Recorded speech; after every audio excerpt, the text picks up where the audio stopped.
when I was doing the Tonight Show, I was making $30 million a year. It was ridiculous. Okay, and NBC said, well, we're going to have to cut half the crew. So we had a big meeting. I said, all right, but show of hands, how many feel I should take a 50% pay cut so we can keep everybody? Well, I got outvoted. And I said, boy, I got screwed on that one. But really, I already have $15 million. I'm doing pretty good. I never thought I'd get this far. And you know something? They were the best crew for the rest of the days. Everything was always terrific. It was a union crew. Everybody made a good living. Guys would come up and show me the car they bought or the house they got around the corner or whatever it might be. And it didn't cost me anything, really, because I had plenty of money. I was making plenty of money. What year did you take the haircut from 30 to 15? It was in the 2000s, maybe 2005 from that point on, I think. The legend is that you always kept all those Tonight Show checks and made your money doing live performances and corporate things and stuff like that. Yeah, you got to be hungry. I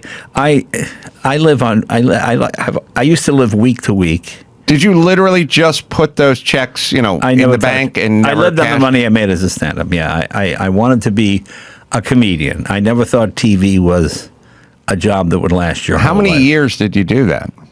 Till the very end. I never touched any of it. I always worked.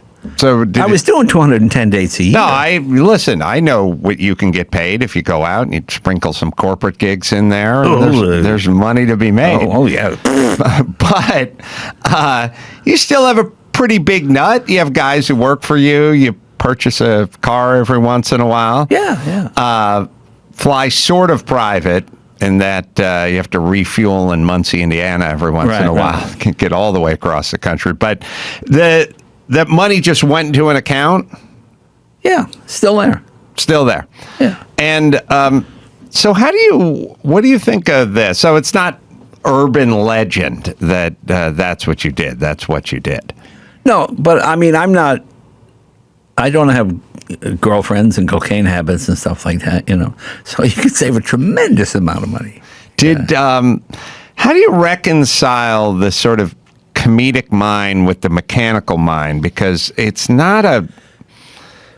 like it's not a coincidence to me that most the comedians I know have zero sort of tangible life skills. They seem to be fairly inept, but also mainly just not interested in cars and construction and mechanics. And I sort of have you pegged as kind of a mechanical guy, even more than a car guy. Well, that's not really true. I mean, Tim Allen very much that way. Well, you can find exceptions, but I'm saying, like, by and large, I think you're right. Most of those guys aren't going to change a head gasket. It's a genetic flaw that makes you a comedian. It's not a plus. We just happen to live in an era when it pays dividends. I mean, if this was the Crusades, it would be, why are the soldiers laughing? Who's making them laugh? Kill that guy, and that's because he's annoying. Just kill that guy. Just kill him right now because they're not paying attention. But we live in a time now where now it happens to pay very good dividends. So that's pretty lucky. But I mean, I find most comedians either just off the wall, drunk, cokeheads, crazy, or complete abstain. I rarely find anybody in the middle. Don't you find that to be true too? Yeah, I mean, comedians, maybe there's something to the fact that they're trying to construct and connect things all the time in their head. I recently had a person say to me when I said, I get home, I just want to watch TV. I watch, and people say, look, what do you watch? I go, old episode of Starsky and Hutch. And they go, why? And I go, because I just want to sit there. And the person said, that's because your brain is trying to connect things all day, and then you get home and you don't want to connect things. But I'm wondering if sometimes comedians think a little too much. I mean, Well, I think, this is a silly saying, but the heart is healthiest when the head and the hands work together. This is Elizabeth Warren. Elizabeth Warren explaining how finances, economics work. Uh-oh. Have you So seen I've this? been trying to make She this studied it, you know. Yeah, go She back. lets us know all the time. On the reservation, yes. So I've been trying to make this video to show you what wealth inequality looks like in America. Oh, boy. I wanted to compare how much wealth the average American has compared to Elon Musk. And I wanted to do it with M&Ms. But it turns out that to make that happen, I need to get 6.5 million M&Ms. That's right. Elon Musk has 6.5 million times more wealth than the typical American. By the If way, you were to if I were having this conversation with any woman I've known, she'd go, well, he's got some kind of sweet tooth, doesn't he? I'd go, no, you're not lit. I'm trying to explain. Can you imagine us having this conversation with your wife? Elon loves M&Ms. I don't like the regular ones. I like the peanut ones. This would drift over into, well, then her friend would go, I like peanut butter cups, and then you'd be off and running. Paydays. Off and running. Man, I'll tell you, Halloween this year is a little bit of a disappointment. That'd be it. All right, go ahead. Here we go. Elon Musk has 6.5 million times more wealth than the typical American. If you were to visualize it, this is you and this is Elon Musk. Oh man, So hold then on. I thought, okay.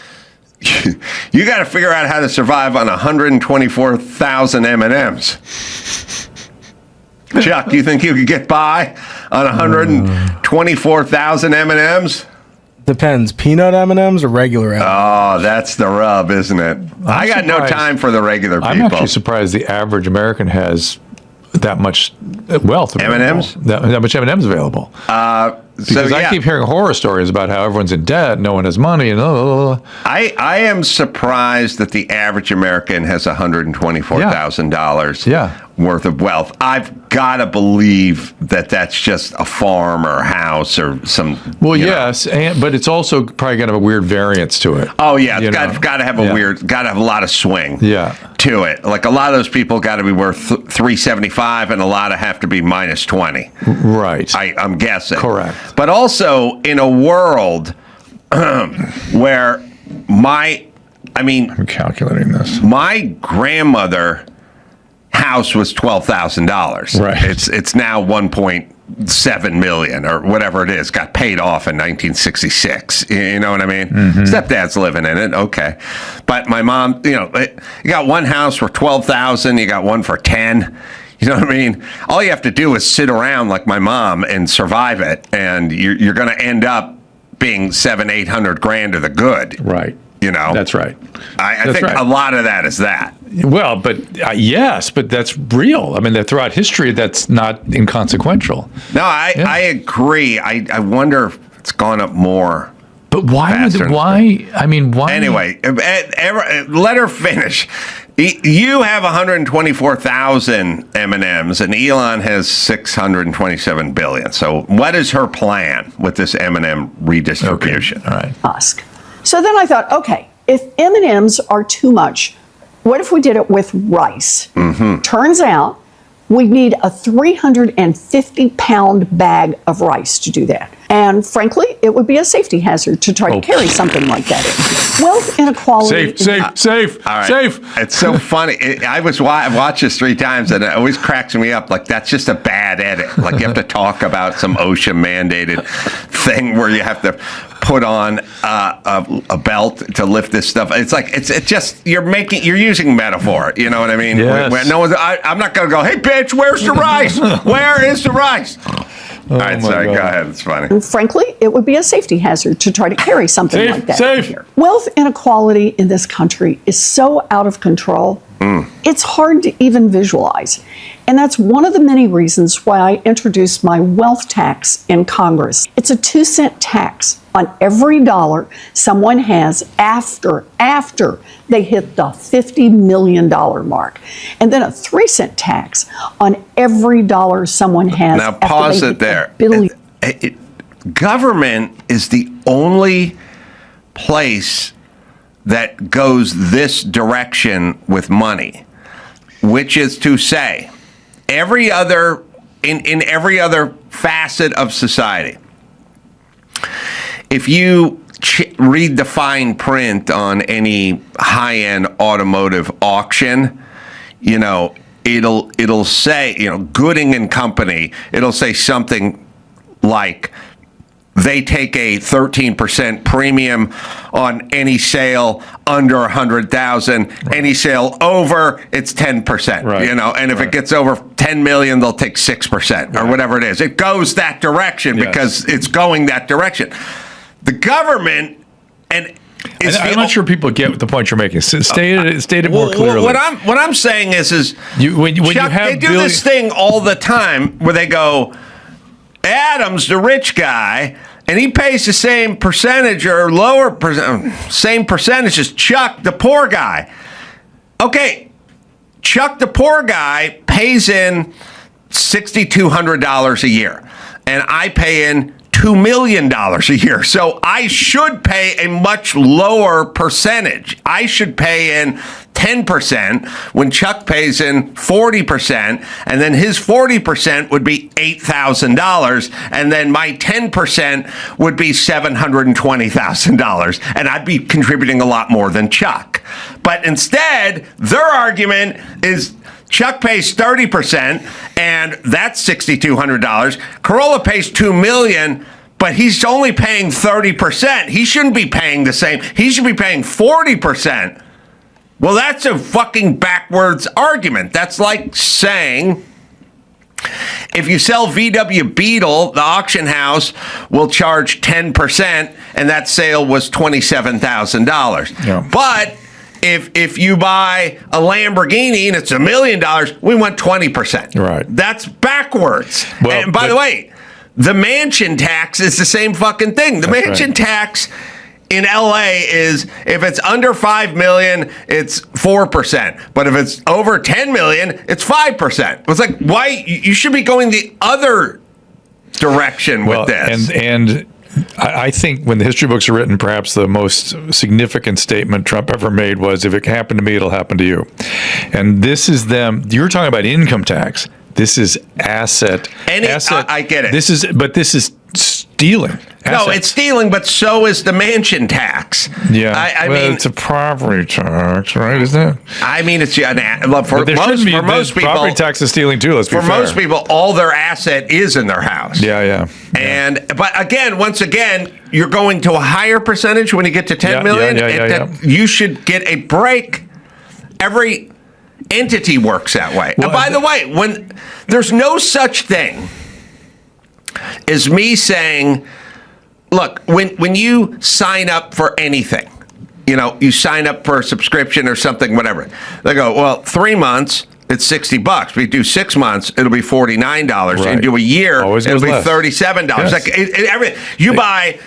you buy 10 hot dogs, that's $20. But if you buy 40 hot dogs, that'll be $35, right? Everything is that way except the fucking government, so which means they don't know anything about, which means they have a gun. It's the anti-Costco mechanism. Right. And the fact that this is now asset acquisition, which they've never done before. Government has never done before. This means they don't stop here. They never stop. Oh, they always. Why would they? They only have one direction. Right. Her and Newsom kind of deploy a sort of sincerity thing that you go, oh yeah, like you have no fucking idea. She has no idea what she's talking about. Well, it's interesting that I wonder. Newsom drives me more crazy with that stuff than she does. She's pretty. But I'm wondering if women respond the way I do to Newsom, maybe from Elizabeth Warren. I don't know. All right, so she's actually explaining that Elon Musk has a lot more than we do, so he should pay a wealth tax, and then they could get things. Let's see what. Why don't we add up his contribution to the economy and the workforce and come on, Drew, hard assets that he's building? No. All right, let's just see what trillions. We could do with his money. It's got to be 10 times what he has because he's just a stockholder. Sorry, go ahead. And that's one of the many reasons why I introduced my wealth tax in Congress. It's a 2-cent tax on every dollar someone has after they hit the $50 million mark. And then a 3-cent tax on every dollar someone has after they hit the $1 billion every mark. year? You know what we could do with that money? We could make universal child care a reality, build millions of new homes and lower housing costs, lower the Medicare eligibility age to 55, deliver universal paid family leave, establish tuition-free community college. This is their and plan. Still have money left over. Right. Now hold on a second. Yeah. Now here's Not what in I your want to be, hands, here's what I want to honey. be clear about. Yeah. You guys can't build a fucking dirt bridge over Yeah. the 101 for Yeah. a butterfly and a cougar Yeah. for under $200 million. So you Yeah. can't do anything. Yeah. Now, ironically, the guy you're stealing the money from could do this. So I would abide if you just went, we're going to take this money, but we're not taking it from Elon. Elon, we need you to use it. Yeah. You fuck ups, you're going to have universal health care and child care and No, they won't do it. free tuition. You guys can't pull anything off. That's the part they don't get. Right. And their whole, Although, and by the way, but there must be people that believe them. By the way, which I find hard to believe. So how are you Weird. calculating this too? Because Right. you told us 10 minutes ago, you told us we're going to get a bullet train from LA to San Francisco for $20. Now it's $120 billion. So when you're calculating this, Right. you know what I mean? You're going, well, how much for free housing? That'd be $1 million. Yeah. You know what I mean? And then how much for pre-K and prenatal and 700,000? All right, what are we at? 1.7? Well, shit. We got it. We got it. No, you guys don't have anything. All you do is waste money. And by the way, all these programs she's talking about, wide open to fraud. Oh, of course. And abuse. Of course. Right. So you That's just all they will be. Well, they already have stuff like that. Why don't they examine what they've got, make it more streamlined, By the way, and then is expand community it? college out of reach financially for anybody? Isn't mostly that a state thing? That it's It's free. like the state helps with that. My not the federal mom government. went to junior college for 17 years. So don't tell me it's not And affordable. By the way, just stop for a second and ask yourself, what's the Constitution established for all that? Isn't that the state's responsibility or the county? Yes. And then, yeah, maybe they need some funding from the federal government, but it's Basically not what their she's- responsibility. Go back a little bit, like 20 seconds, just because it's funny. What could we get? Here's what we could Eligibility get. age to 55. By the way, Deliver- stop. We should be raising the Medicare eligibility age. It was designed everybody. for people that are retired. People are retired. I saw a really interesting study yesterday that said people's the retirement age in America now is either 35 or 85. Right, Those are the right. two retirement ages. Right. So 35 doesn't need Medicare. All right, here we go. You know what we could do with that money? Let's We hear could it. make universal child care a reality, build millions of new homes and lower housing costs, That's gonna lower happen. the Medicare eligibility age to 55, deliver universal paid family leave, establish tuition-free community college, and still have money left over. This is just one way we can start to unrig the economy and Rig lower the costs economy. for families. We're going to unrig Rigged. it. Let's get this done. It's rigged because Elon Musk rigged it. He rigged it with his crony capitalism. Two things that start with a C. Together. Alliteration, Drew. I don't know. The question is what is attractive about this fucking nonsense in 2026? Money. Give me money. Give me. No, she wants money. What happened People to believe people's that heads? they're not.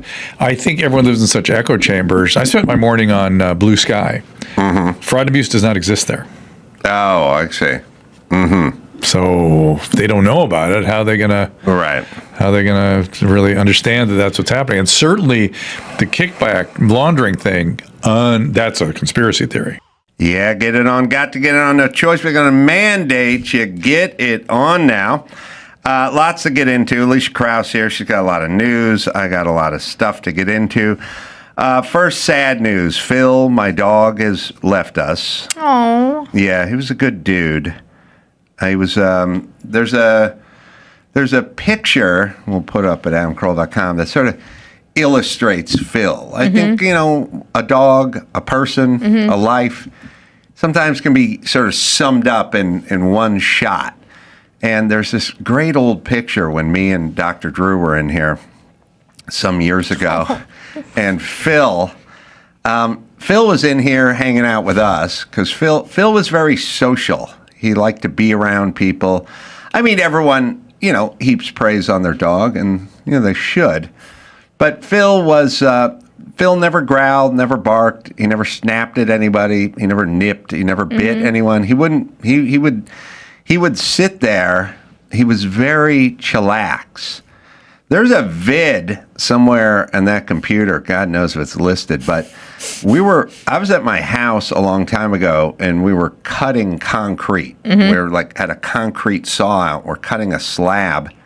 Phil was outside napping next to the machine that was cutting the concrete. And the guy was going next to Phil, and Phil was just laying there. So he was detuned. He was chillaxed to the max. And the picture we were looking at, which is Phil. So Phil came in here with me and Drew one day, and he was hanging around with me and Drew. And at some point, he got that we were talking to people in the booth. And Phil, and by the way, the window, it's a picture of Phil up on his hind legs. He's got two giant paws sitting on top of the windowsill, and he's looking up, but the window's 4 feet off the ground. Yeah. And Phil's nature was, he was cool hanging around with us, but he also knew there was something going on in the booth. Friends? Yeah, maybe with food. And he wanted to go check out what was going on in the booth. Now, no one was hanging out any jerky treats or even saying his name. He just gleaned, even though he's walking around here, he's only 2 foot tall when he's walking around, he still knew there was something cooking behind this glass in the booth, and he just wanted to check it out. And whoever was in there was smart enough to just grab a quick shot of him while he was checking out who was in the booth. Because his thing is he just wanted to say hi. Anyone who came around, he wanted to say hi.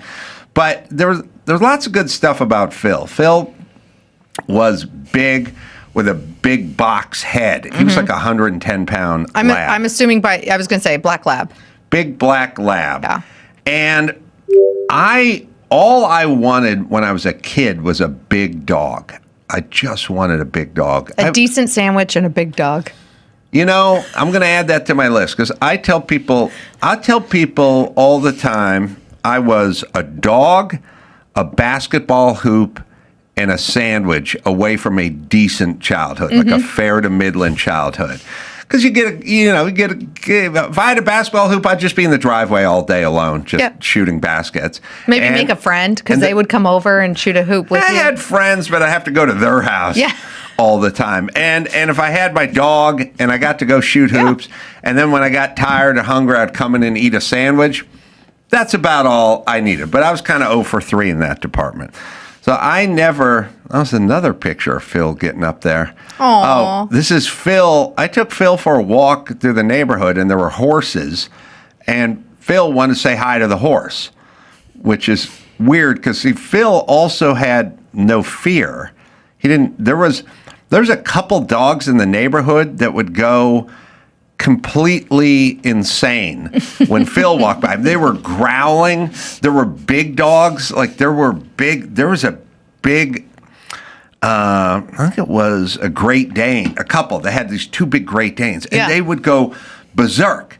And Phil would just look at them through the fence, and they'd be teeth showing and growling and stuff, and they just keep looking at Phil growling. Phil just look at him. He never barked. Maybe he had a good BS meter. He knew that they were literally all bark and no bite. At some point, Phil would stare at him for a while, and then Phil would take off running along the fence, and then they would run along the fence on the inside of the fence, growling and snarling and swiping, and Phil just look at him again and run back the other direction. They would run growling. He kind of thought it was a game. The weirdest thing I ever saw him do is he was standing in front of these Great Danes, these 2 that were going nuts inside this gate. And Phil looked at him, and he jumped up, and he did a complete barrel roll in the air and just landed back on his feet. And he's like, all right, let's party. Let's party. And these things were like, I'm going to kill you. And so when I was walking Phil, he came upon a horse, and he wanted to say hi to the horse. So he just kind of went through life like a big oaf who was a gentle giant who wasn't really scared of anything because he thought everyone wanted to make friends and hang out.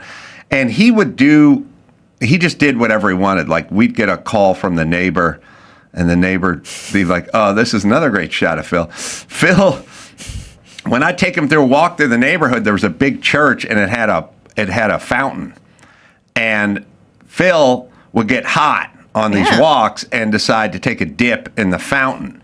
And so Phil would just get up and go sit in the fountain of this church. And then at some point, the guy who worked at the church, he came out and he was like, hey, man, you can't have your dog in our fountain. And I was like, well, I wish it was up to me, but he's in that fountain. You tell him that. And I'd go, Phil, come on, let's go. And Phil just look at me. He's like, my core temp is not down low enough to get out of this fountain. And he would just sit there, and the guy would stand next to me going, would you get your dog out of the fountain? I go, I can't get him out of the fountain. You know what? God cares about all of the creatures. Right.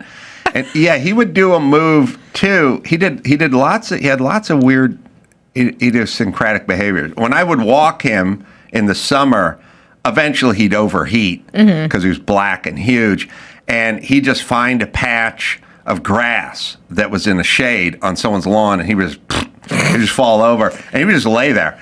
And after a few minutes, I'd be like, all right, Phil, come on, let's go. And he's like, no way. No. He was like a phone that overheated on your dashboard of your car, and you can go, all right, turn back on. Yeah, it's I need you now. I'll turn on when I'm ready to turn on. Not cooled down when I enough. get cooled down enough. So he would do that. He would, the neighbors would call sometimes and go, we got your dog, Phil. And I'd go, should I come over and get him? And they'd go, well, he's in the pool. So oh my God. He'd go, God, I forgot about all these pictures. Phil would go nap in the pool. I built a Baja deck and a shelf in one of our pools. He would just go flop out on it. He loved the water. I was thinking back on him the other day.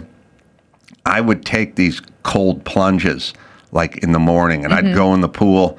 It didn't matter if it was cold or not, but you'd go in the pool, and at some point he'd come around and he'd look at you while you're in the pool. So you're in the pool on the deep end, holding on to the coping, and he just put his nose, and his jowls were so big and his forehead was so big, he just looked like a giant old man just staring at you. And then his move was he'd drop his toy, his rubber toy, he'd drop it at the deep end, and then he'd just stare at it. He'd just sit outside the pool and just stare, and then you go, all right, I'm going to get you then you'd go underwater, go to the deep end, get his toy out, and hand it to him, and he'd come right, I'd take it out and I'd throw it, and he'd go run and get it, and then he'd come right back, and do it he'd again. look at you, just drop it right in the pool again. He's like a big, dopey, lovable dog, and he did a lot of moves that a lot of people didn't like, but my son was good with it. So we got Phil when he was a puppy. And he was just the big, he was the brute of the litter. He was just this big old oaf.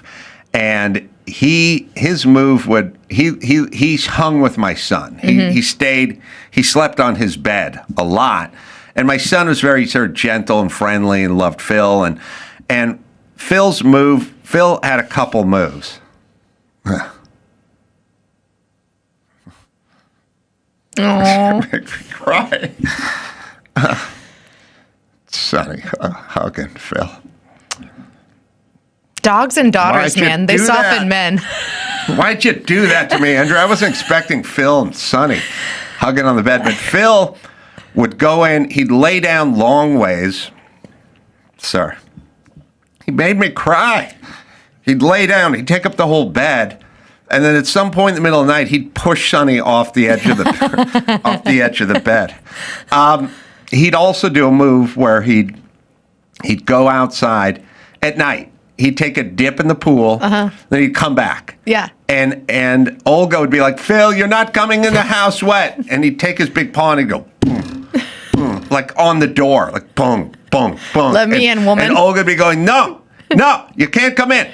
And I'd eventually hear it, and I'd come around, he'd just be standing there all wet, and I'd go, all right, you can come in, Phil. And he'd go in, he'd go right to Sonny's bed and just flop out and soak the entire mattress. And then Sonny had to sleep around Phil, which was funny. But Phil... How's he doing? Oh, Sonny, Yeah. That's hard. Having a dog like and being a kid and like losing, it's like losing a first love, right? Yeah, it was really sunny that he was upset. Yeah. So Phil also got trapped under one of my race cars once. He went along the back of the car, which is higher, moved his way toward the front, and then couldn't get out. Wedged himself underneath the car. Did you have to like crank it up? Yeah, to jack up the car to get Phil out from under the race car. So yeah, Phil had a lot of dopey moments, but he was super lovable. And I was like, I didn't care whether he was trained or not. He was big and fun, and he liked to wrestle and like play. And the only time Phil ever barked is when I shadow boxed in front of him. Really? He didn't bark if you rang the doorbell. Clearly didn't bark at other dogs. He didn't bark at other dogs. He had no bark. And it didn't matter. The UPS guy come up the driveway, no bark. If I start shadow boxing, he'd come in and start, and he'd start getting in because I think he thought I was fucking around with him. Like he was barking and growling, but it was like, we're having a good time, kind of thing, you know. And that was the only time he would do it. But I had no dogs growing up, and all I wanted was a dog, and I never got a dog. And then my dad always said, but I think he was just saying this to get me to shut up. He'd go, well, we live in an apartment, but if we ever have a house, then you could get a dog, but we can't have a dog in an apartment. Yeah. And eventually we got a house, but no dog. Then we got another And then he's house. like, I bought you a house, aren't you happy? Yeah, we never got the dog, and my mom never got a dog.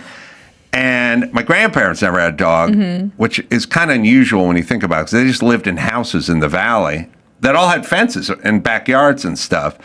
But I think it kind of spoke to them. They didn't want to take care of other creatures. Yes, they'd have to clean up and feed them and buy food and like do stuff. Yeah. And they weren't into stuff. Also, vets ain't cheap. No. But they wouldn't have, I don't think they would have thought about the vet. They would have thought about kibble and, cleanup. Yeah. This is kind of people did not spend thousands of dollars on like cancer treatments for their dog. I spent so much money on LA vets. Oh, yeah. Well, later on, I remember sitting around. I always wanted a German Shepherd. Mm-hmm. I said, oh, it's such Police a beautiful dog. Big, beautiful dog, and I could have a dog. And I went through my whole childhood. I never had a dog. Mm-hmm. And then I don't know, how unusual do you think it is to have 3 separate homes in the valley and 0 dogs? It seemed like 1 or 2. Someone in my family should have a dog, but no one had a dog. But again, they didn't want to deal with a dog. And it's kind of weird. It's like, yeah, dog's a pain in the ass, but it brings a lot of joy. And I think their thing was like, yeah, well, what's joy? All we see is kibble and dog shit, So I was later on in life, and I was like living alone, and I'd made it a little bit in show business, and I'd made some money, and I bought my own house, and I had this house up in the hills, and I had a gate all the way around it and stuff like that. And I sat around and I went, you never had a dog your whole life. Yeah. And then when you got out of high school and, you went to go live on your own, it was a succession of apartments and roommates and renting rooms in people's houses and stuff. There was no place for a dog. Yeah, it probably could have, but I was in no position. And like I said, I always had roommates and stuff. I don't know what they would have done. And like I said, apartments. But I found myself sitting in my big house up in the hills. You're like, huh. And I was like, oh, God, I was like 35. I was like, you never had a dog. And then, because it was always an excuse. You had an apartment, we live in apartments. And then it's like, she got a house, it's got a fence, you never had a dog. Probably afford a walker or a sitter at this point. Patrick Dempsey used to walk his Rhodesian Ridgeback up my street. I don't even know what that is. That day. Sounds fancy. Rhodesian Ridgeback is the biggest, craziest dog ever. Really?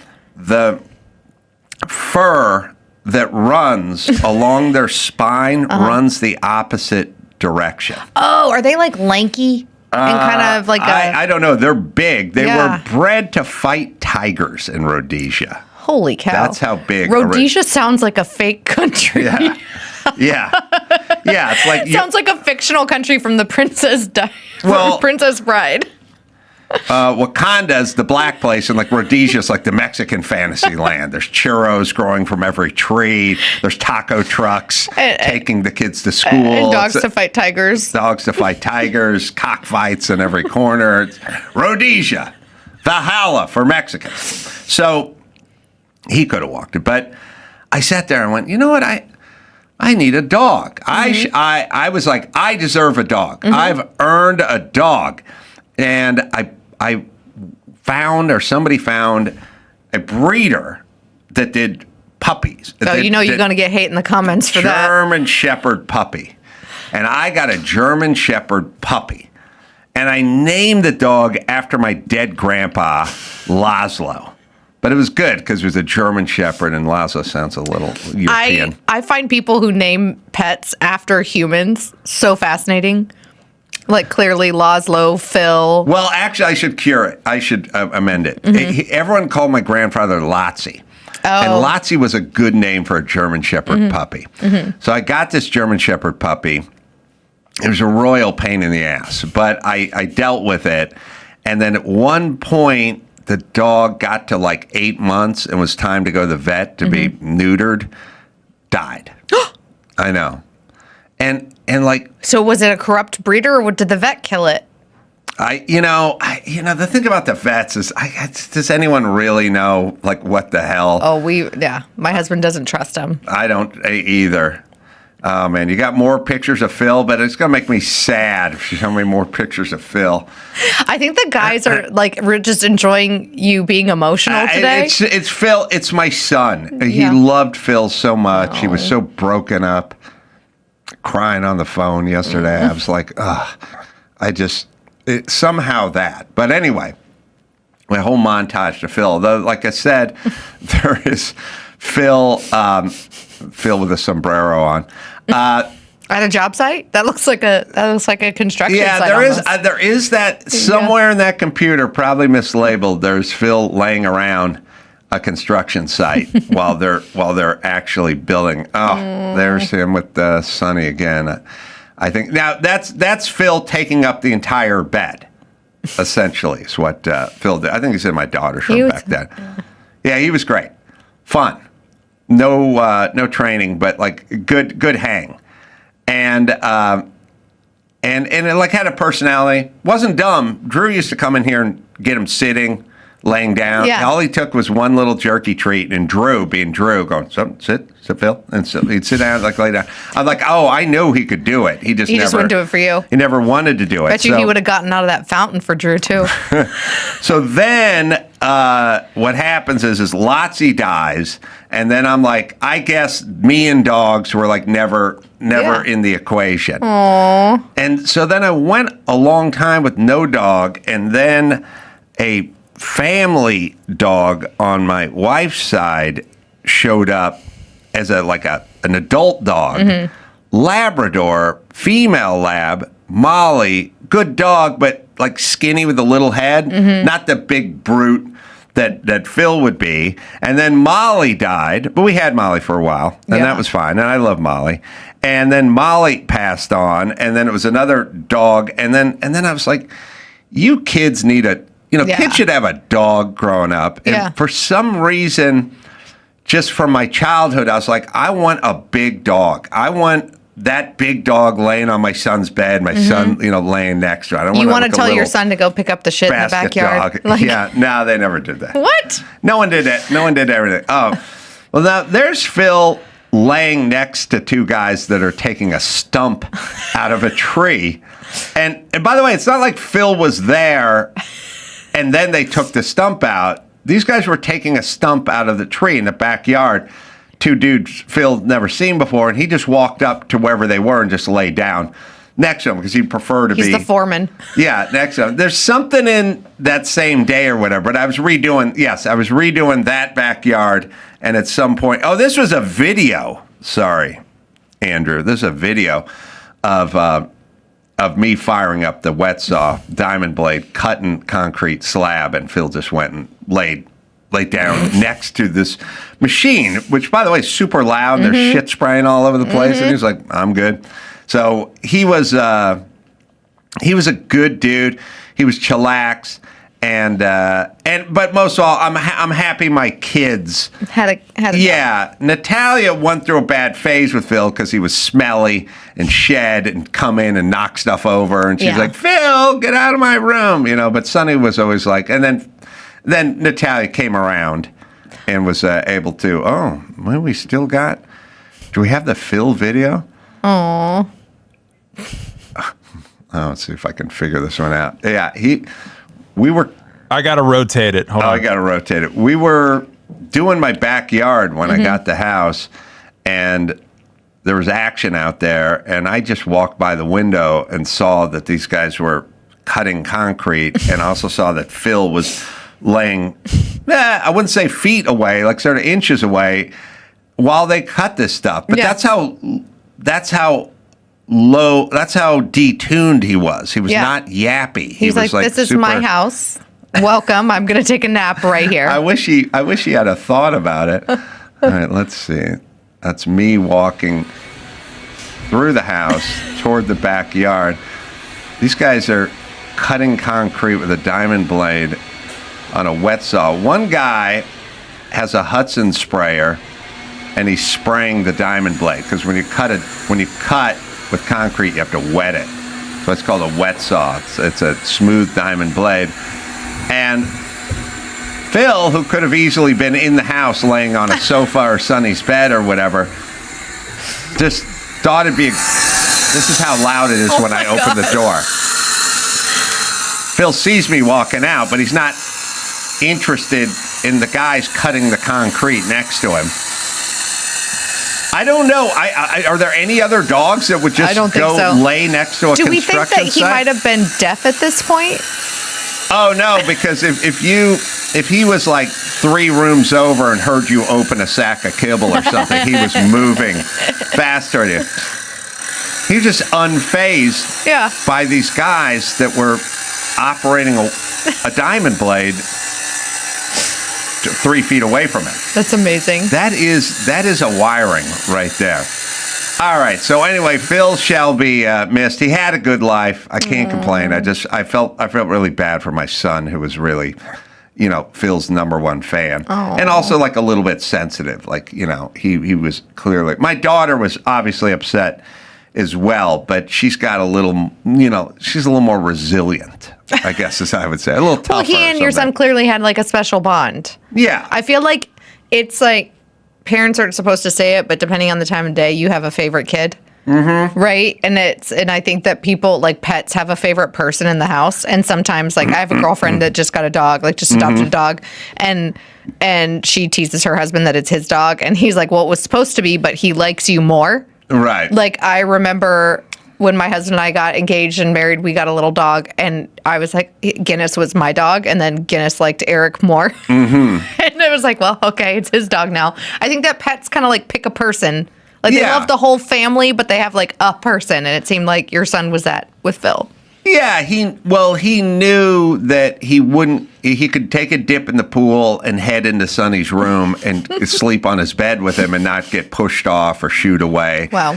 Olga, the nanny, was like a little bit of the enforcer. The thing that was weird is if she was in the kitchen, he would stop right at the border of the hallway in the kitchen. He'd never go into the kitchen. He knew better. If I was in the kitchen, he'd come trotting into the kitchen. If Sonny was in the kitchen, he'd come trotting in. He wanted to know what food was going on. If Olga was in there, he didn't get in that kitchen. Because also, with the Latins, dogs aren't your best friend. Mm-hmm. They're there to like protect the house and chase rats away and coyotes they have a and purpose. stuff. They have a purpose. It ain't hanging out in the kitchen. It's not snuggling in bed with you. No, they don't even like the notion of the dog laying on top of you on the bed. It's like a weird thing. By the way, Middle Eastern people, the biggest insult is he lays down with dogs. That's their thing. It's like, yeah, thanks, Abdul. Like, no, this is an insult.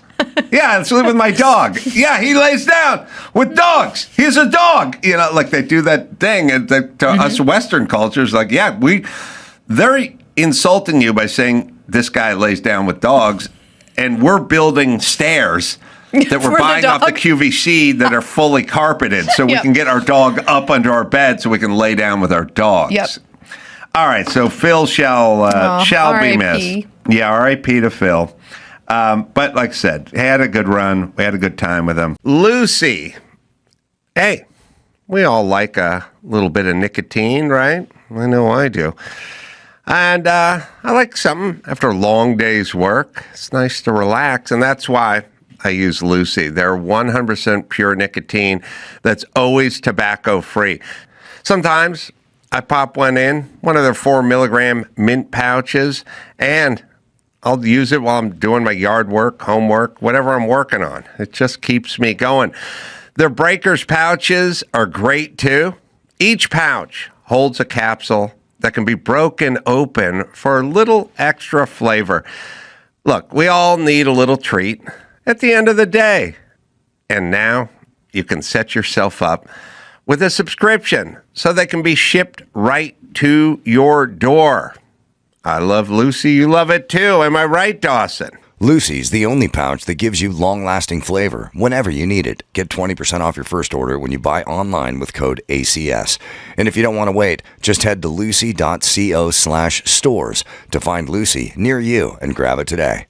And here comes the fine print. Lucy products are only for adults of legal age, and every order is age verified. Warning, this product contains nicotine. Nicotine is an addictive chemical. Fast Growing Trees. Did you know Fast Growing Trees is America's largest and most trusted online nursery? They have thousands of trees and plants and over 2 million happy customers. I know, I'm one of them.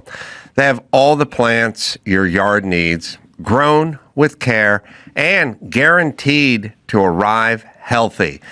I've moved around a lot, and Fast Growing Trees helps me make my dream yard every single time. All you have to do is just click, order, and grow. I recently just ordered some more, and family can't believe how good they look, because they look good because they take care of them. They grow them right. They ship them to you, and you put them in the ground, and you enjoy. No wait, no hassle. It's Fast Growing Trees.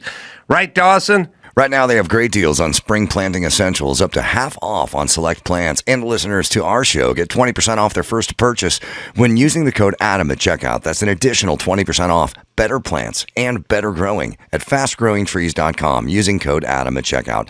Fastgrowingtrees.com, code ADAM. Now's the perfect time to plant. Let's grow together. Use ADAM to save today. Offer is valid for a limited time. Terms and conditions may apply. I have a money-related dog question for you. So when Mr. Guinness died, I called up a girlfriend of mine who's a farmer outside of Denver, and I was like, yo, I have a pretty big lot. I have a spot I can bury Mr. Guinness. I grew up in the country. Like, you bury dogs. She told me how to do it, walked me through it. My husband, of course, was out of town. How do you do it? So I wet the soil. You wet the soil? So husband was out of town, waited for the kids to go to bed. She's like, leave the hose on drip for like a while. And we have pretty good soil because we have an old farmhouse. So I think that they were soak the soil. I had to wrap him in an old towel. That's when I brook down and cried because he was all riggered and it was sad. But he was like a little Brussels Griffin. So he was like 12 pounds. And so I wrapped him in an old towel. And then I had an Amazon box because you want to put them in cardboard. And then she told me like how deep to dig because you want it to be deep enough that like raccoons and possums and stuff aren't going to dig them up. Right. And then I had to dig I think 2 feet or more. That was a lot of work. Hole. I got to work out. Got some calluses. And then there was something else I had to do. Anyway, and then put the dirt back on. And I think I did put like bricks on it for a little bit just to prevent animals. And then I found out that it's illegal to do that in LA. Well, everything's illegal. Everything you want to do on your property is illegal in LA. And that's where my libertarian came out. I was like, bullshit. My house, my dog, my front yard, totally fine. Your labor? My labor, everything. Like, my neighbors didn't know. They didn't care. They were paying attention. They'd be like, why is Alicia out there at the headlamp at 9 o'clock at night? But It wasn't big enough to bury a body. But so you know that you're supposed to technically like use a service because he died of natural causes in our driveway, like in his favorite nap spot. Oh, that's good. That's But a good like way when you to go when you put an animal down, part of the services is they put the animal down and then they like dispose of the body or they cremate it and give you the ashes. But there are like services, and it was like $2,000 to have Really? somebody come to my house and pick up a 13-pound dog Really? and dispose of the body. Right. And I was like, no. Did I that will bury include my own like dog. a little paw print in clay and a box? Because Molly got a little box, a little urn, and Yeah. a paw print in clay. I think to cremate, I would get the little jar, and then the other thing that was the other weird thing is I'm like, what do you guys do with the body? Like, what do you do with the body then? Why does the city of LA let you do something with the body? The city. First off, I just got back from Texas, where you could just do what you wanted. You could all shoot the a time. dog. Yeah, I mean it's crazy when you get back to California. You're like, God, all the rules. I know. Speaking of California, the Actors Awards were the other night on Netflix, and I just decided, it was on Netflix. I was like, I should check out the first 10 minutes just to see how repugnant this is. And the very first thing they did, they'd already lost me. Okay. So I haven't watched it yet. Well, I saw clips of the In Memoriam though, and it did make me sad how many people we lost in 2025. Yeah, try having your dog die 2 hours earlier and then realizing that Flo from Alice is gone, and so is everybody you watch growing up. I watched that thing the Memoriam too, and I was like, Phil. So the thing about actors and Academy Awards and Emmys and Grammys and stuff is they basically have lost their audience because they've lost America because they're into crazy shit and they got to wear their fuck ICE badges everywhere. Or they support, Time's Up Hamas or whatever. pins and all that kind of Hamas stuff. pins. Yeah. And everyone keeps saying, would you guys reel it in a little bit? Like you're losing the country, And but it's for themselves at this point. It's always for themselves, but you'd still think there'd be like a course correction. And so the very beginning of the awards, before any monologues or anything, it just lights up, cold open.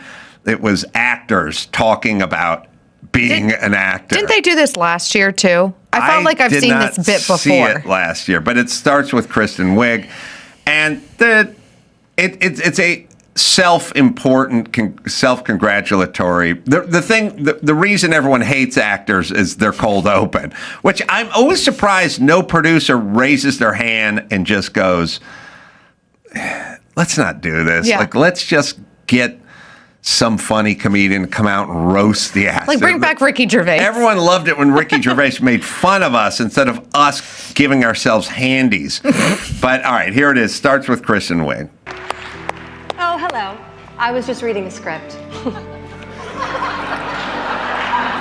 The first time I was ever on set, I was a background actor in a movie called Tumbleweeds. They put me so far down the beach, I couldn't hear them call action or cut until someone waved to me and told me when it was lunch. I also got sunburned, stung by a bee, and had to go to the hospital. This is true. The next time was on the show Judging Amy. I was in the courthouse, and I was a figure that walked behind wavy glass. So between those two jobs, if you look really close, you won't see me. But just so you know, I was very happy to be there, and I am so happy to be here tonight and say, I'm Kristen Wiig, and I'm an actor. I'm an actor. All right, now they go from... When I was 7 years old... This is Tiana Taylor. I cried when Rose let Jack sink to the bottom. All right, pause it for a second. First things first. Aren't we living in a society, like, again, if I'm in the writer's room, I'm like, who are we going to start with? Well, Kristen she's Wiig. nominated with this one. She's nominated for the Leo DiCaprio movie, right? Is she the lady from that one? She is. Yeah. She is. But I'm like, why don't we do this? We'll start with the lady, then we'll do a guy. Oh. And then we'll do another lady after that. Yeah. But it's like, we're just going with the ladies. Or we start with the person, like, what Kristen Wiig is known, but like, what's she been in this year? You know what I mean? Like, start with the A-list Matt person. Damon and Exactly. right. Give me All Brad right. Pitt. Sorry. Probably not there, but go ahead. Well, good and well, he could have fit his ass on that goddamn door. But you know what? I made a promise that if I ever got the chance to work with Leonardo DiCaprio, that I wouldn't let him drown. Instead, I run off, rob a bank, and left them with a whole damn baby. I am Tiana Taylor, and I'm an actor.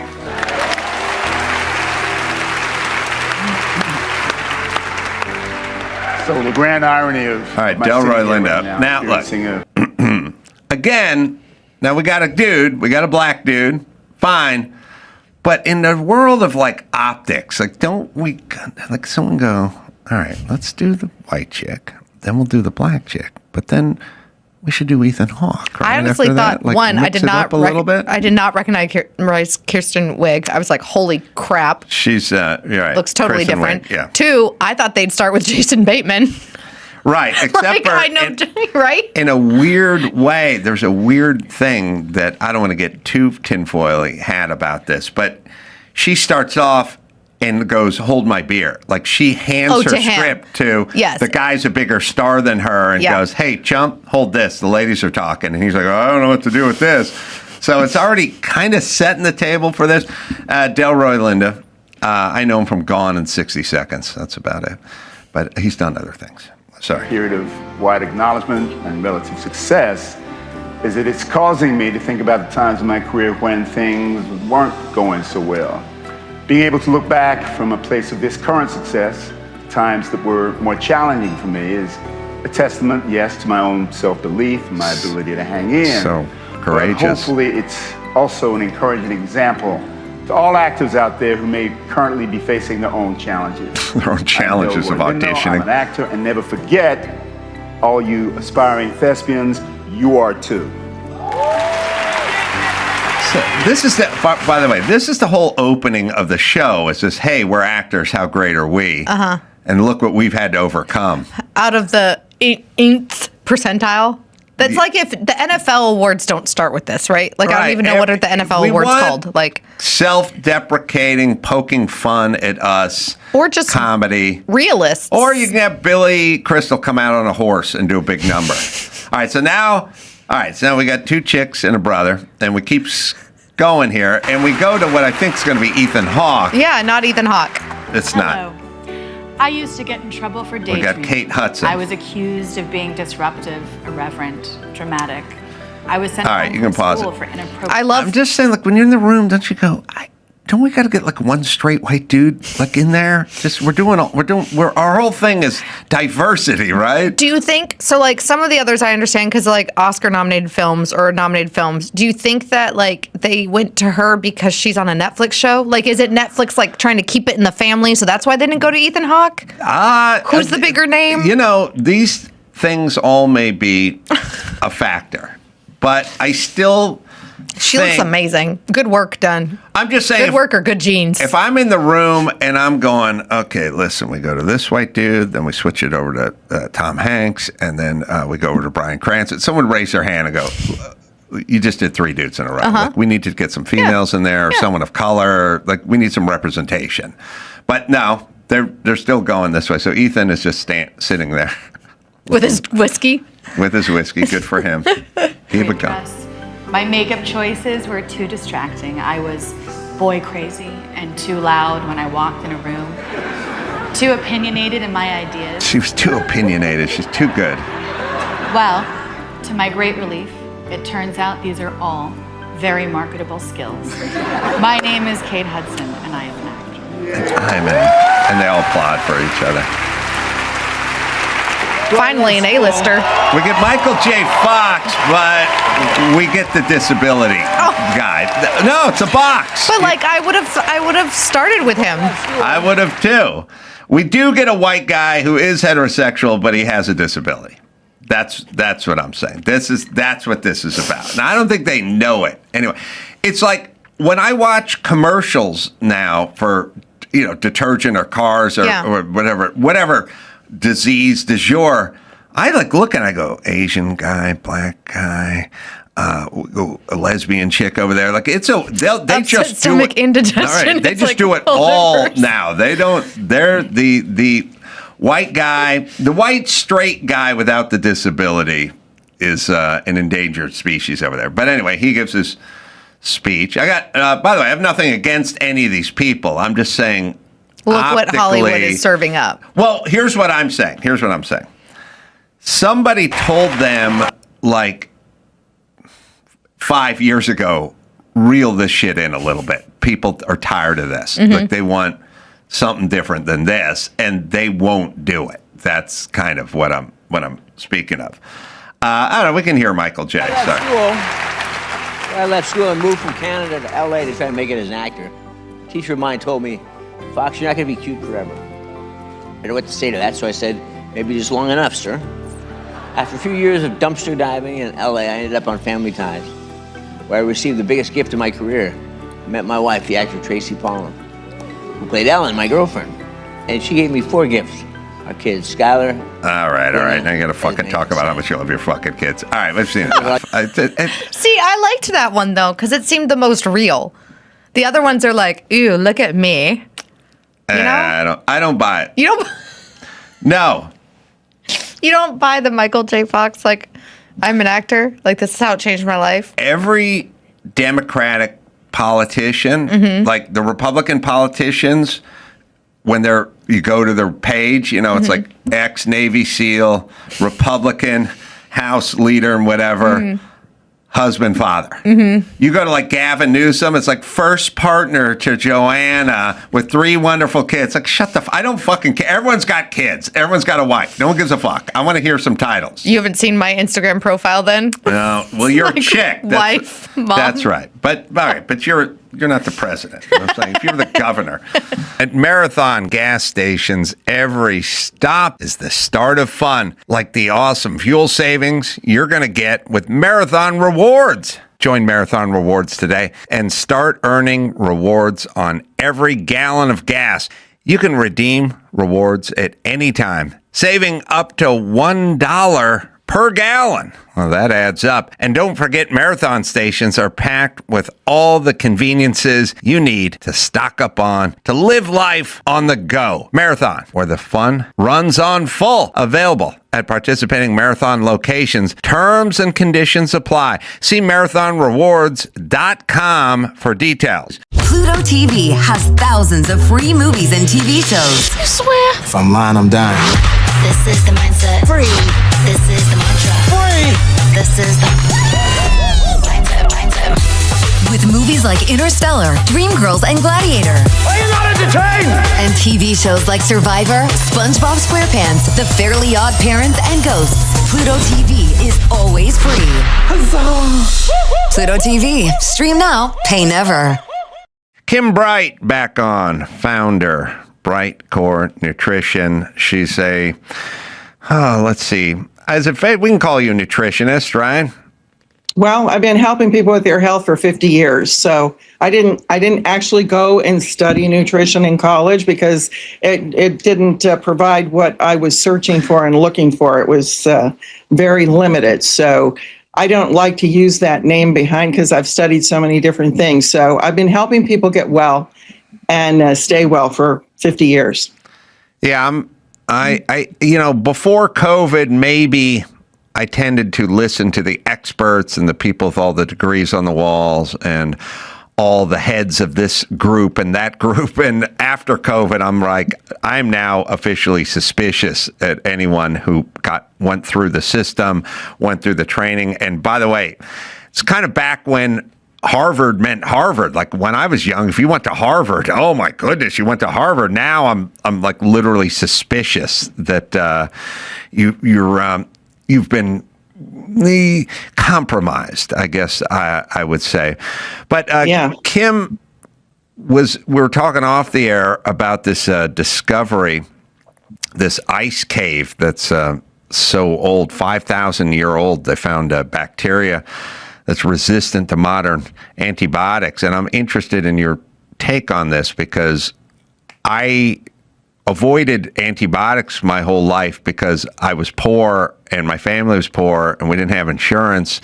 And I never had insurance and I just rode stuff out. I'd get strep throat and I'd just ride it out. I'd get anything I got. I just rode it out and I never took antibiotics.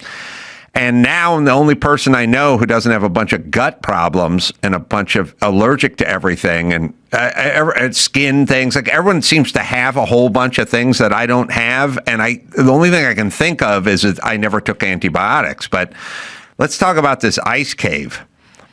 Well, it's interesting because they found this bacteria there, and you're lucky. Thank goodness your family didn't have the money to do that, because you fought it off because you had good bacteria in your gut. But this cave, they found this bacteria that's 5,000 years old, and this particular strain resists all the commonly used antibiotics today. There's 10 of them that are being used to treat serious infections. So now they don't act against the serious infections. And this isn't the only thing that our current antibiotics aren't working on, Adam. I mean, there's something called antimicrobial resistance now, AMR, and they're calling this the next pandemic.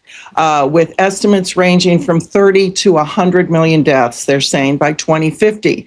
Now, what happens is the antimicrobial resistance happens when germs like bacteria, viruses, fungi, and even parasites evolve to resist the medicines used to treat them, like this has done in this cave. But, let me read you some of the article titles. I study so many articles and research all day long, but I found this very interesting, these article titles that have come out just in the past week. This one's directly from the World Health Organization. And the next pandemic is already here. Antimicrobial resistance is upending centuries of achievements in global health. Hospital sewage fueling antibiotic-resistant bacteria. Superbug warning as doctors fear common infections could kill more people than cancer. And low-risk antibiotic has led to an almost unbeatable superbug. I mean, that's pretty crazy, right? I mean, infections are going to soon kill more people than cancer. Well, which would make it the second leading cause of death after heart disease then. Look, all nature is doing is trying to exist, whether it's a cockroach being, they talk about pesticides. They go, we got to kill these pests. But then future generations are not affected by the poison because they bred it out, and that's just nature.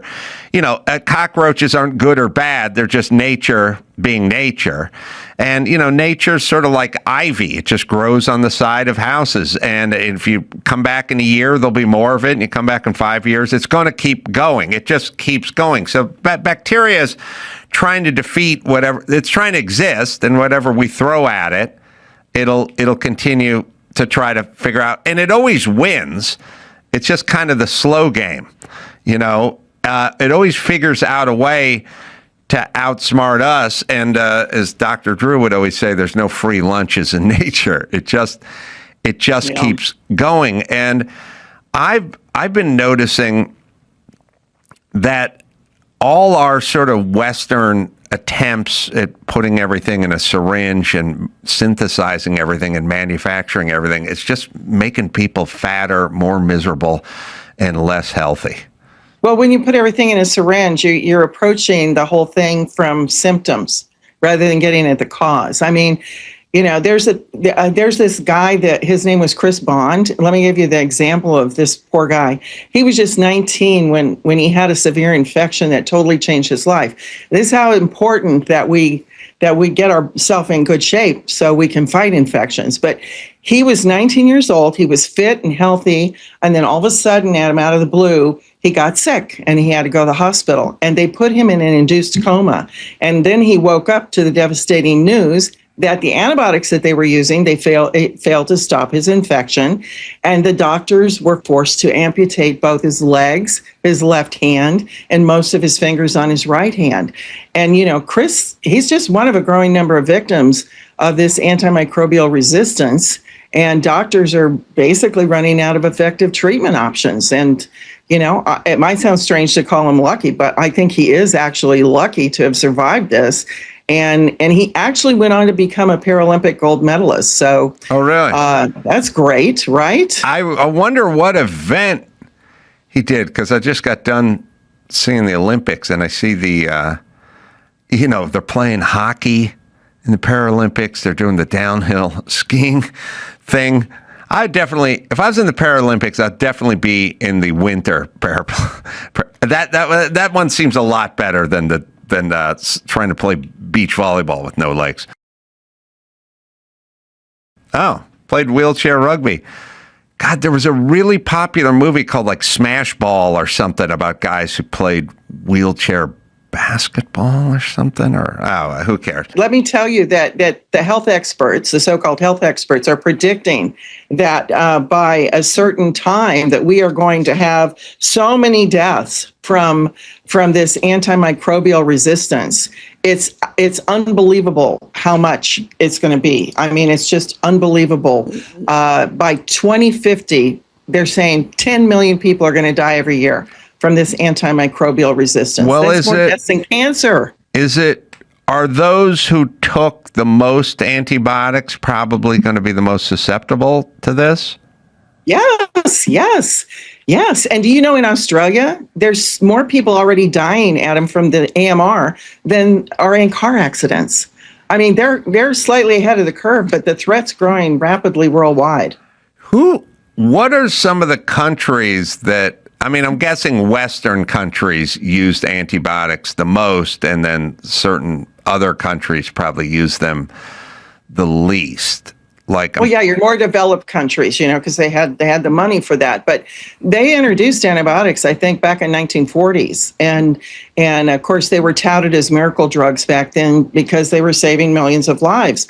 But their success, what had happened was they were using them widespread. And unnecessarily, they were used in both humans and agriculture. So they're actually reducing, because antibiotic means against life. So they kill off the good guys too. They kill the bad guys, but if you keep killing the good guys, you're going to end up with a very severely impaired immune system, because bacteria evolved so rapidly. And, the more antibiotics they're exposed to, the more opportunities they're going to have to develop the resistance we're talking about. And I think by 1960s, the resistant strains were already emerging. So over the decades, you can see how this is accelerated. And then, of course, you talk about the pharmaceutical companies, which the most important thing to pharmaceutical companies is not keeping us healthy. It's their bottom line. And so their incentives actually shifted because antibiotics, they're usually short course treatments. And they're intentionally supposed to be used sparingly to slow the resistance. And that's less profitability for long-term drugs for chronic conditions. So as a result, the pharmaceutical companies, they either reduced or abandoned their antibiotic research and development in favor of more profitable drug ventures like vaccines, because they're more profitable than the traditional antibiotics.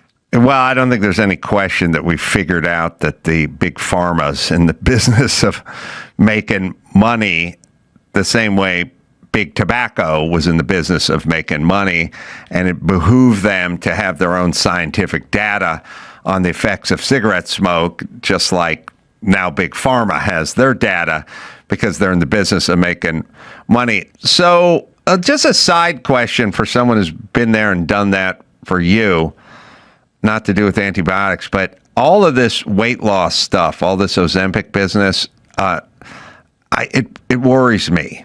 And I don't know what you think about it. I would assume you're not for it, but I've heard good things about it as well. So I'm not sure. What is your take on the latest craze from the pharmaceutical companies? Well, I think they stand to make a lot of money off of it, and I'm not for it, because you can lose weight by doing natural things. You don't have to use a drug that's going to alter the your gut in a way that is not good. And also, people are losing their eyesight. There's all kinds of side effects. The long list of side effects when you see a commercial on TV for any drug, right, Adam? I mean, some of them even cause death. I'm not saying Ozempic does that, but it's crazy. I mean, there's people out there that they want an immediate solution. I think in some cases, maybe, they were used for diabetics originally. But for the most part, I think it's just a fast fix for a lot of people. And I think they're going to be surprised in the end what's happened to their body. Yeah, it falls under the heading of no free lunches. Like, sorry, It's diet, it's exercise, it's all the stuff your grandpa knew. And the founding fathers knew, and it's a way of life. And the shot part to fool your body into thinking it's not hungry, it might work temporarily, but big picture, I don't think. Here's what I would say about most of this stuff, whether it was the COVID vaccination, whether it's antibiotics, or whether it's being on COVID. I don't think you'll be happy with that decision 10 years from now. I'll bet you wish you didn't. Yeah, remember, Big Pharma is about making money, bottom line. The cured patient's no longer going to be a customer. They want to keep you sick. That's their intention. They keep making money off of you that way. And, there's even vaccinologists that are saying they want to solve the problem of AMR with yet another experimental mRNA vaccine. I don't want another mRNA vaccine. I don't think you do either, Adam. I mean, there's so much evidence coming out about the damaging effects of these vaccines. And what most people don't know is how many harmful effects antibiotics can have. Oh, we're figuring it out now. But the stuff you got to keep an eye on, people, is the stuff that seems too good to be true. If it just, it's like when they go, oh, Weight Watchers has a dietetic fudge now that tastes just like regular. It's like, okay, it's too good. Don't buy it. Just don't eat fudge. And then when you do eat fudge, have good fudge, but don't do it that often. And then go for a walk afterward. And nature will take care of you. Exactly. Marty McCary. These guys all turned out to be correct all through COVID, even though they were being attacked, right? Oh, yeah, they were all right. They were all correct. But I know there's a clip of Marty McCary we wanted to look at. The agency, and this is common of regulatory agencies, tend to fall behind and not be able to keep up with the times. I agree. We talked about that. The microbiome is the biggest frontier of medicine that we are not talking about, that we need to talk about. We know things mess up the microbiome and directly result in diseases. One of the biggest studies in modern medicine that has been ignored, and I think one of the most important studies, has been a recent study out of the Mayo Clinic that looked at kids who got antibiotics in the first 2 years of life and then tracked them as to what diseases they developed later. Now, why would antibiotics potentially cause disease? Well, the theory is that we know antibiotics alter the microbiome. It's almost like carpet bombing parts of the microbiome. Yeah. And you get bacterial overgrowth. We don't know what to do with it. We know overgrowth is associated with inflammation. And so I just wrote down some of these study results. The kids that got antibiotics in the first 2 years of life, 20% higher rate of obesity, 21% higher rate of learning disabilities, 32% higher risk of developing attention deficit disorder, 90% higher rate of asthma, 90% higher rates of asthma in kids that were given multiple antibiotic dosages. Any antibiotic exposure in the first 2 years of life. And there was what we call a dose-dependent relationship. The more courses of antibiotics a kid got, the greater the risk of obesity, learning disabilities, ADHD, asthma. Celiac had a nearly 300% higher risk if a kid took antibiotics. Wow. Crohn's disease, nearly a 300. All these diseases are going up. Yeah. If you just use your kind of horse sense, old-fashioned mind, you'll get to a lot of answers, which is, I have said repeatedly, how come Crohn's disease didn't exist when I was younger? How come no one was allergic to peanut butter? How come no one was allergic to wheat? No one was allergic. First off, when I grew up, nobody was allergic to anything. It was very rare. There was a couple, maybe a couple of hay fever nerds or something around, but I never knew. I hung out. All I did was hang out with other kids. That's all I did. As my whole childhood was just me and a whole group of neighborhood guys, and everyone ran around. There was no dietary restrictions. There's no allergies. There was nothing. And Crohn's didn't exist, and neither did all this other hyper deficit disorder and all these disorders. I sit around and see commercials for fixing everyone's stomach. Everyone's got Crohn's. Everyone's got some reflux. Everyone has everything. And I'm like, How's it possible that none of this existed and now it all existed? And don't tell me this is how we evolved. There's some corollary. Something caused this, and I think we're finding out what it is. Yeah, and let me just read you a few of the endless amounts of study titles that measure the damage of antibiotics. You heard Dr. Marty McCary there. I mean, I found this amazing, and this is only a few of what I found, but antibiotic therapy is associated with an increased incidence of cancer. Antibiotic use associated with a multitude of chronic diseases. Higher antibiotic exposure is linked to increased risk of Parkinson's disease. We know that's on a huge rise. Antibiotic exposure linked to increased colon cancer. Antibiotic use and risk of cause-specific mortality. Antibiotics can cause harm to flu patients. Antibiotics in childhood have been linked to increased risk of mental illness. Antibiotics after breast cancer linked to lower survival rates. Antibiotics in older women may increase heart disease risk, and antibiotic use linked to greater risk of heart disease and stroke. That's just a few of the list that I compiled from the use of antibiotics. Yeah, and goes on and on. What all these studies though have in common, Adam, is the damage to the gut microbiome. Yeah, our gut microbiomes directly link to our longevity, our healthy aging, and the risk of chronic disease. Yeah, it's just the amount of people I see now who explain to me what they can't eat versus those people when I was a kid, non-existent. Then no one. You go to a restaurant with 3 or 4 people, there's going to be 3 or 4 people telling you what they can't eat when the waitress is coming by. I know it's upsetting. Yeah, I agree. Upsetting. I'm also. I don't like to go out with people for that reason. I mean, I like to cook at my house, my organic and everything I make. But I had this story that I just read about a woman named Maria Morea, and she lived to be 117 years old. She was born in 1907. She lived through 2 world wars, the Spanish Civil War, and the rise of the internet. And when she passed away in 2024 at 117, she was the world's oldest verified living person, Adam. I don't think she was, having these problems that we're all talking about right now. But obviously, her life wasn't easy. As a child, she crossed the Atlantic during wartime. She lost hearing in one of her ears after a fall. She lost her father to tuberculosis. And then she later married, raised 3 children, worked as a nurse during the Spanish Civil War.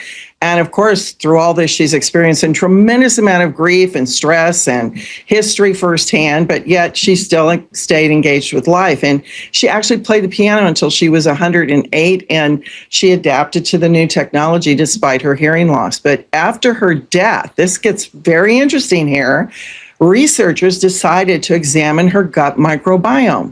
And remarkably, it looked unusually youthful. It was balanced, it was resilient, and it was rich in microbial diversity.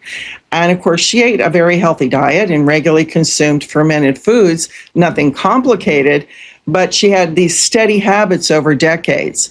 And then, when scientists look at other centenarians, the people that live to be over 100, they found a similar pattern. They found greater microbial diversity and more balanced gut ecosystems. And that diversity is linked to better immune function, metabolic health, and even brain support. So, Maria's story suggests something very powerful here, that aging may not just be about genes or that you're lucky, but it's actually protecting the ecosystem that's inside of us all. O'Reilly Auto Parts. Yeah, they're in the business of keeping your car on the road. They offer friendly, helpful service and all the knowledge you need. Look, if you can't figure something out, and sometimes I can't figure something out, they're always the first call I make if my car's having issues. They have thousands of parts in stock. They can test your battery for free. Need wipers, brake light, or quick fix. They'll get you the part right away, and it's the part you need. Everyone who works there is knowledgeable and friendly. The professional parts people at O'Reilly are your one-stop shop for DIY auto stuff in store or online. It's O'Reilly. Right, Dawson? Stop by O'Reilly Auto Parts today or visit us at O'ReillyAuto.com/Adam. That's O'ReillyAuto.com/Adam. Pluto TV has thousands of free movies and TV shows. You swear? If I'm lying, I'm dying. This is the mindset. Free. This is the mantra. Free. This is the mindset. With movies like Interstellar, Dreamgirls, and Gladiator. Are you not entertained?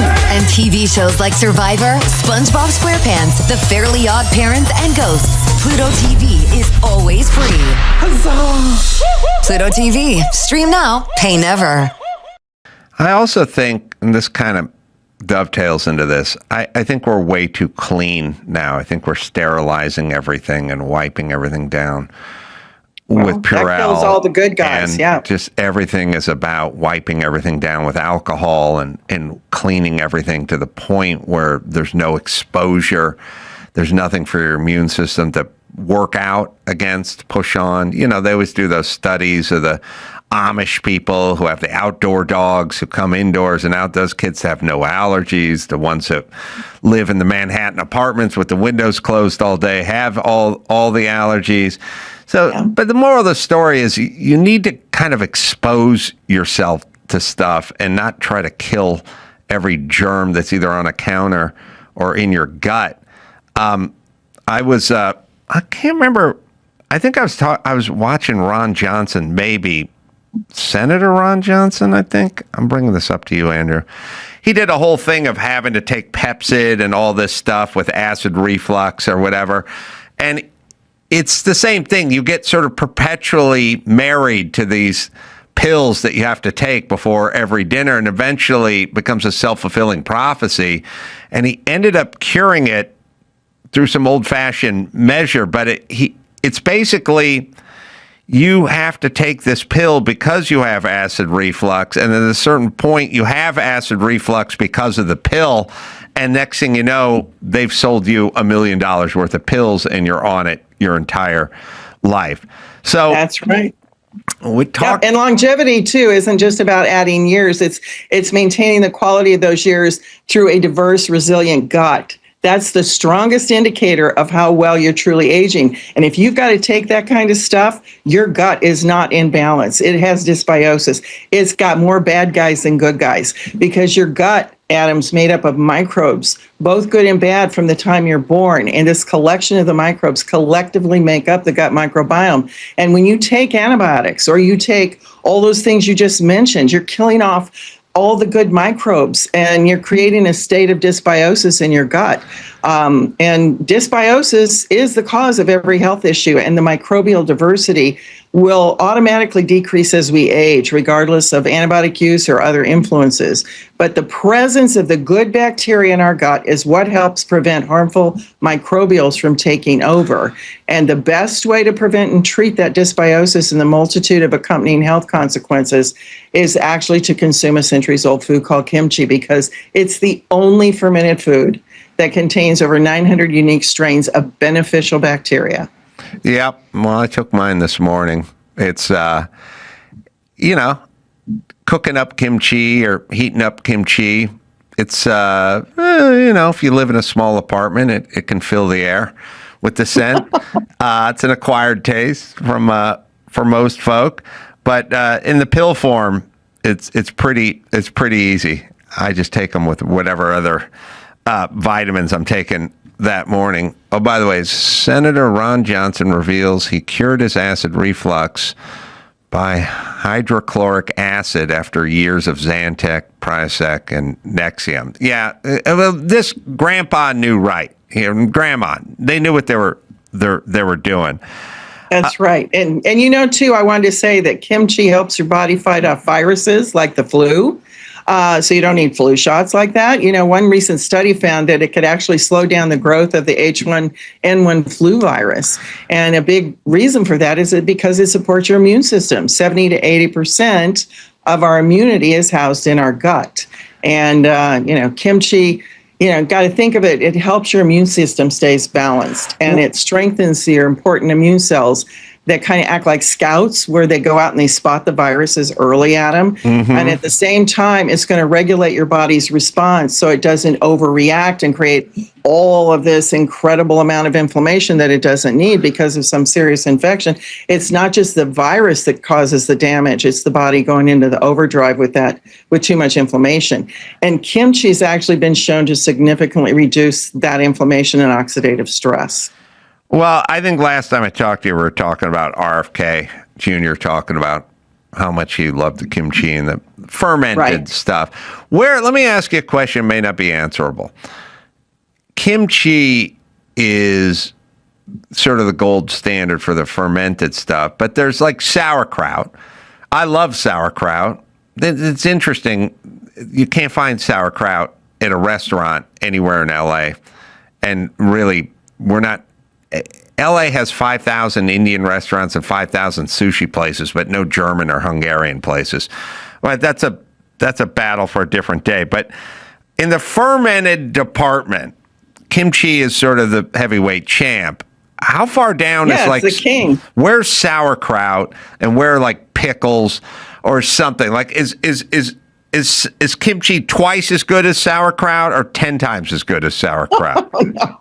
Guess this: 900 plus beneficial bacterial strains in kimchi and 28 strains of beneficial bacteria in sauerkraut. Oh, really? Eat your sauerkraut if you like it, but you're only getting 28 strains. So, there's your answer. And, during the early days of COVID-19, Adam, South Korea had a much lower death rate compared to any other country. And that's where kimchi started.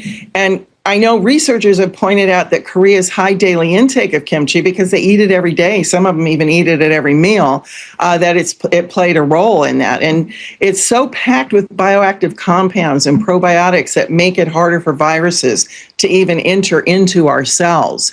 And even back in 2003, I think, when the SARS outbreak happened, South Korea reported 0 deaths. And there were so many deaths all over the world from that. And again, researchers are looking at kimchi's antiviral and probiotic properties as the determining factor. So, kimchi's got powerful, what they call antifungal properties. And that's because it's rich in the beneficial bacteria like Lactobacillus plantarum and Lactobacillus sakei. And as kimchi ferments, these bacteria naturally are producing compounds that make it really hard for molds and yeast and parasites to grow. And in lab studies, certain strains found in kimchi have reduced the growth of harmful molds, and something like Aspergillus. Now get this, by up to 97%. That's amazing. And then they basically create an acidic, unfriendly environment for the pathogens to grow in. So kimchi is so amazing with those 900 plus beneficial bacteria. It goes far beyond any other fermented food out there, but all fermented foods are good to eat, keep your body healthier. But you want the king of foods when you're really trying to deal with these heavy-duty pathogens, especially if you've been on a lot of antibiotics.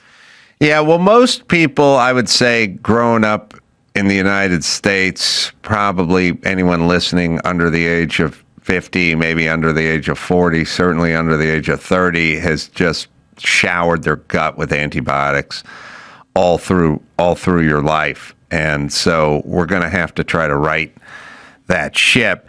And like I said, you can buy kimchi, but it can be a little bit tough to do up in the pan. And sometimes getting your kids to eat it, for instance, might be difficult. But the pill form works pretty well. And like I said, you can tell there's kimchi in it for just a second before it goes down. But I will say this.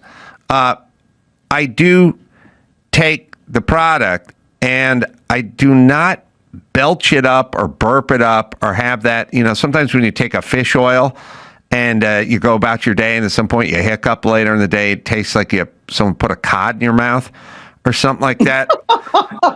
Well, it does. I mean, that's what certain vitamins do. But Kimchi One does not have that. I take it every morning, and I never. It's potent, but I cannot feel the effects of it. You wouldn't know it. You wouldn't know it, burping up or later on the toilet. Like, it doesn't come with that baggage, I guess is what I'm saying.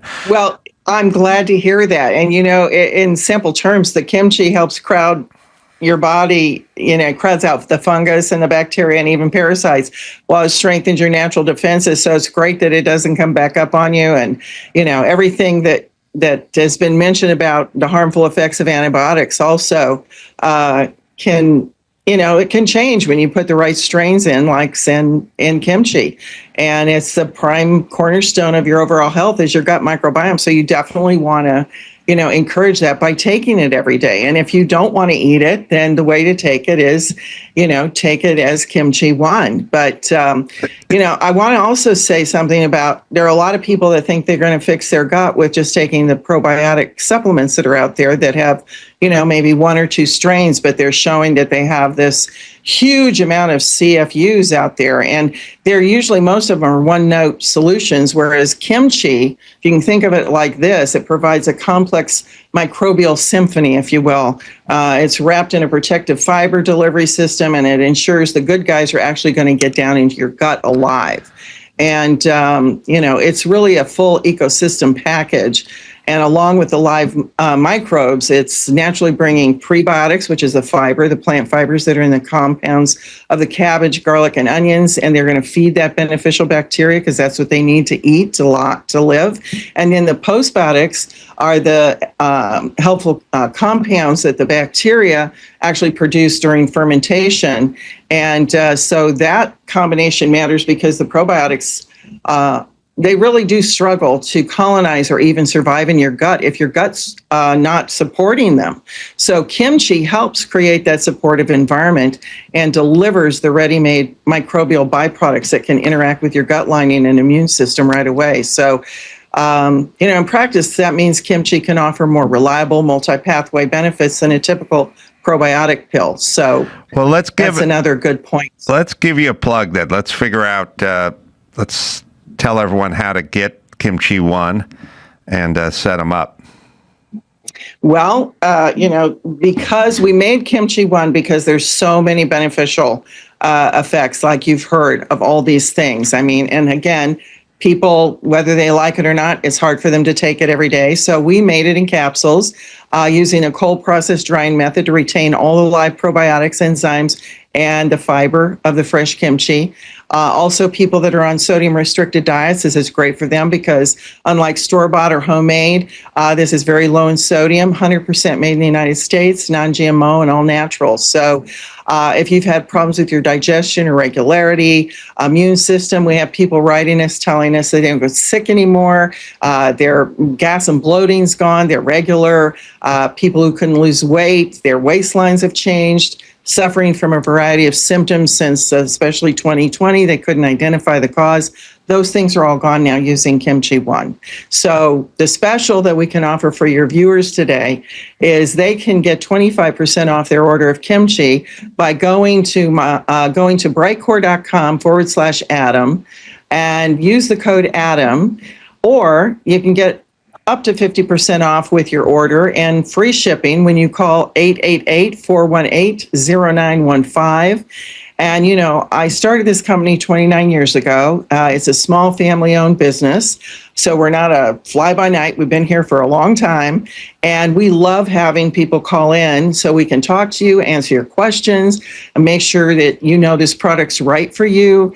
And so we're going to incentivize you even further to call by giving the first 100 callers a free bottle of our Thrive with their order.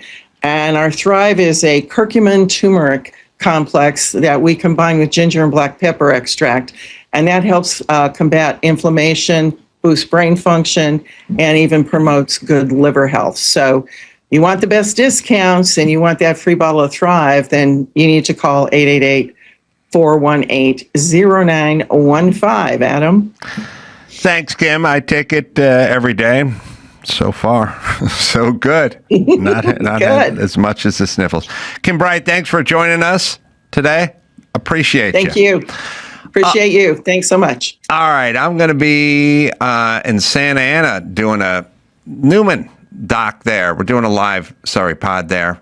That'll be the Jordan Family Classic Cars. That'll be March 22nd, Santa Ana, California. All the Newman race cars are there, so come by and say hi. And I'll be in Nebraska on March 27th, 28th. You just go to Adam. The merch store's open, by the way. We got the new merch. The website, it's up live.